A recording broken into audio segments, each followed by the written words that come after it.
घरदेखि अलि मास्तिर चटपटे खाना पानीपुरी खान आइरहेको छौँ। हाम्रो चाहिँ सुरुमा पानीपुरी रेडी भयो है, पानीपुरी खाँदैछौँ, हेर्न सक्नुहुन्छ। एउटा चाहिँ खाएर देखाइदिए ल साथीहरू हजुरहरूलाई, यदि हजुरहरू मङ्गलबारेको बेस्ट पानीपुरी है हजुरहरू पनि खान चाहनुहुन्छ भने चाहिँ ठ्याक्कै कार्की चोकमा आएपछि यहाँ चटपटे र पानीपुरी एकदम स्पेसल पाउँछ, आउन सक्नुहुन्छ। एउटा चाहिँ खाएर देखाइदिए ल साथीहरू हजुरहरूलाई कस्तो छ दामी दामी कस्तो दामी बोल्नै सकिन्न ल सरिना। हामी चाहिँ सबैजना आएको छौँ क्या यहाँ चटपटे पानीपुरी खानु छ काम विशेषले कार्की चोकमा।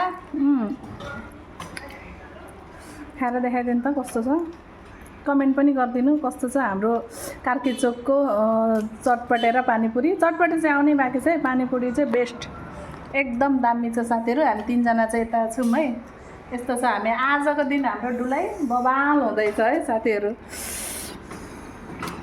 कस्तो छ रिना? दामी। हाम्रो चाहिँ चटपटे पनि आइपुग्यो है, चटपटे कस्तो छ उहाँले भन्नुहुन्छ है त। कस्तो छ चटपटे? मिठो मिठो छ। तपाईँलाई चाहिँ के भयो? है मङ्गलबारेको बेस्ट पानीपुरी चटपटे कार्की चोकमा। यस्तो छ है, यहाँ हामी चाहिँ दममा दम खाँदैछौँ। यस्तो छ है चटपटे हाम्रो यता छ।